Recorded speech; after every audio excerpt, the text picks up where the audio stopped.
Estos cambios en el ambiente lumínico para constituir señales deben ser percibidos por las plantas y la percepción de dichas señales debe dar lugar a la activación de una cascada de eventos de cambios bioquímicos y biofísicos que generan las respuestas adaptativas. La percepción de las señales es llevada a cabo por los fotorreceptores, ¿sí? Principalmente los que hemos visto en clases anteriores, que son los fotorreceptores de luz rojo y rojo lejano, los fitocromos, que también pueden mediar algunas respuestas a la luz azul, pero principalmente las respuestas a la luz azul están mediadas por fotorreceptores denominados criptocromos, así como también las llamadas fototropinas, que se vio en las clases iniciales cuando se hablaba del control de la apertura estomática en respuesta a la luz azul. Es decir, fitocromos, criptocromos y fototropinas controlan en conjunto diversos aspectos del crecimiento y desarrollo de las plantas, y también hay fotorreceptores de la luz ultravioleta, siendo uno de ellos el llamado VR8. Los fitocromos en particular, al ser pigmentos fotorreversibles que modifican su estado pasando de la forma inactiva PR cuando absorbe luz roja a la forma activa PFR, siendo esta transición fotorreversible, siendo el rojo lejano capaz de pasar la forma activa a la inactiva, y entonces quedando determinada la cantidad de fitocromo, la proporción de fitocromo total que se encuentra en forma activa por la relación rojo-rojo lejano, le permite a las plantas censar distinta información del ambiente y modular el crecimiento y desarrollo a lo largo de todo el ciclo de vida en forma acorde. En particular, la percepción por semillas de luz alto rojo-rojo lejano es una señal que promueve la germinación, porque le indica a la semilla que no hay plantas competidoras por encima de ellas que van a sombrearlas. Una semilla que germina inicialmente debajo de la superficie del suelo, al emerger los fotones de luz activan al fitocromo pasándolo de la forma PR a PFR, y eso promueve la desetiolación. Si emerge en un ambiente sin plantas que representan competencia, en un ambiente abierto, la relación rojo-rojo lejano es alta y las plantas van a tener una estructura acorde. El desarrollo fotomorfogénico va a ser tal que la planta tenga una baja estatura y en muchos hipocotilos cortos, entrenudos cortos, pecíolos cortos, en el caso de que sea una planta arrosetada como en Arabidopsis, lo que se controla es el largo del pecíolo, y los pecíolos son cortos y la relación rojo-rojo lejano es alta, mientras que si la planta está en presencia de plantas vecinas, ya sea cercanas o que la sombrean, va a percibir una relación rojo-rojo lejano baja, que va, en el caso de la planta, va a promover el crecimiento del tallo embrionario, el hipocotilo. En el caso de una planta ya establecida, va a promover la elongación de los hipocotilos y una posición erectófila de las hojas. Por último está la capacidad de percibir el fotoperíodo, y en ello también actúan varios fotorreceptores, siendo los fitocromos uno de ellos, ¿sí? En particular en el caso de la longitud del día y el control de la transición floral en Arabidopsis y en otras plantas de día largo, el fotorreceptor que más está involucrado en percibir esta señal es el fitocromo A. Además de la intensidad lumínica y los cambios de oscuridad plena a luz ambiental durante la emergencia, de la relación rojo-rojo lejano,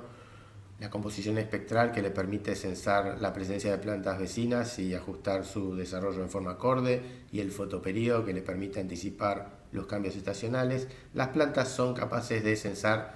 la dirección de la cual proviene la fuente de luz. Y eso les permite reorientar sus órganos fotosintetizantes de modo de maximizar la captura de luz. En este caso, los fotorreceptores involucrados son principalmente las fototropinas, pero esta actividad también puede ser regulada. O sea, si bien la dirección de la luz es censada por las fototropinas, la magnitud de la respuesta fototrópica puede ser modulada también por otros fotorreceptores.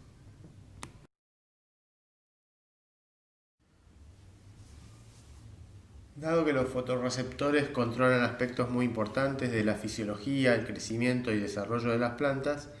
la manipulación de los niveles de estos fotorreceptores por vías genéticas en plantas transgénicas se ha propuesto como una vía de modulación biotecnológica de la productividad de cultivos,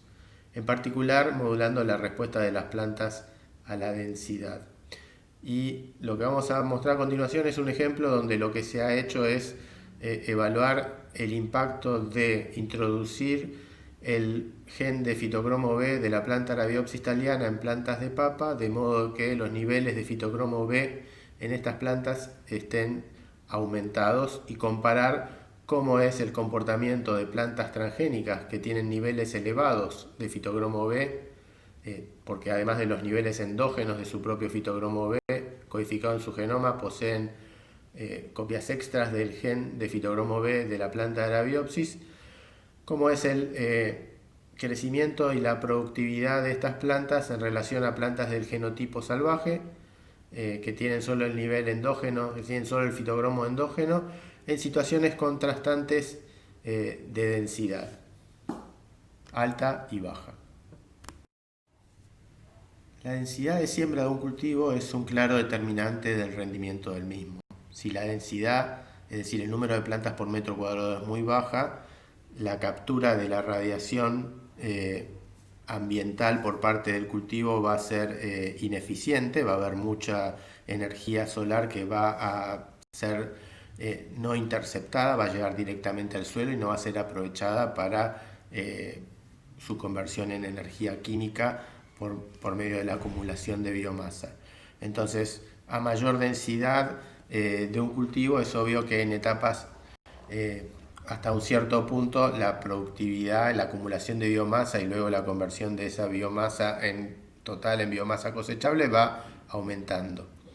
Es evidente que por encima de un cierto número de plantas, más plantas por metro cuadrado, una vez que se empieza a saturar la capacidad de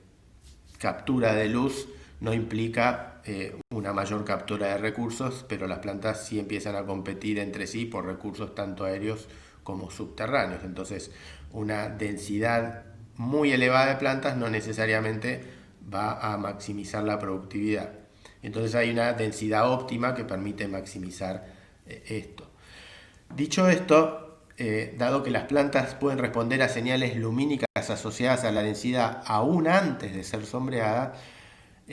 la hipótesis que llevó a estudiar el efecto de modulación de niveles de fitocromo sobre la productividad a distinta densidad tenía que ver con esto, que las plantas en condiciones de situación natural les conviene responder anticipadamente al sombreado, o a las señales anticipadas de sombreado, a bajas relaciones rojo-rojo lejano, porque esto les permite crecer y evitar ser sombreadas en un futuro. Pero en una situación de cultivo, donde las plantas han sido todas sembradas al mismo tiempo y son de un mismo genotipo, responder a señales tempranas asociadas al sombreado, una baja relación rojo-rojo lejano transmitida horizontalmente por la luz reflejada en la planta vecina, puede desencadenar un mayor crecimiento del tallo y menor disponibilidad de recursos para las hojas o para eventualmente en el futuro el órgano cosechado, sin que esto resulte en una mejora. Al contrario, esto puede redundar en una baja en la productividad, y eso es lo que se ve aquí, ¿sí? Tenemos entonces la barrita oscura negra, que es la planta salvaje, el genotipo WT, crecida en baja densidad 10 plantas por metro cuadrado o en alta densidad 20 plantas por metro cuadrado. Y luego hay dos genotipos con distintos niveles de fitocromo extra que modifican la arquitectura de la planta y lo que hacen es que la planta interprete que está en una situación de un ambiente abierto, aun cuando está empezando a ser sombreada o empezando a percibir señales de presencia de vecinas cercanas incluso antes del sombreado.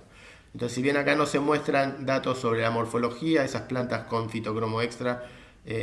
tienen menor estatura que las plantas salvajes, pero lo que sí se ve y se muestra en esta figura es que Por ejemplo, en las plantas salvajes, pasar de 10 plantas por metro cuadrado a 20 plantas por metro cuadrado genera una reducción en el número de tubérculos y en el rendimiento de tubérculos por planta. Es decir, por encima de cierta densidad hay un efecto negativo de la densidad sobre la productividad en este cultivo, que puede ser una consecuencia inevitable, en parte, como dijimos, de la competencia de recursos, o bien puede ser, en verdad, un cambio en la partición de recursos que está asociado más a una respuesta anticipatoria al asombreado por plantas cercanas, que no necesariamente implica menos recursos por planta. Entonces, reducir esa respuesta por tener más fitocromo podría aumentar la productividad. Y eso es lo que se ve. En particular en uno de los genotipos que tiene niveles intermedios de sobreexpresión del fitocromo B de Arabidopsis en plantas de papa, se ve que no se modifica el número de tubérculos cuando las plantas son cultivadas a 10 o 20 plantas por metro cuadrado, es decir, el efecto negativo de la densidad sobre el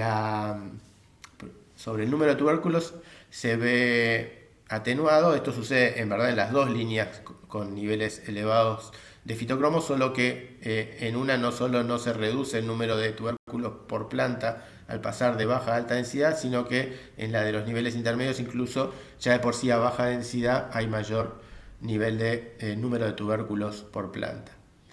Y algo equivalente se ve con el rendimiento, ¿sí? Los gramos de tubérculo por planta, que en las plantas salvajes WT al pasar de baja a alta densidad se reduce, y en las dos líneas transgénicas no se reduce, pero además en una de ellas se ven elevados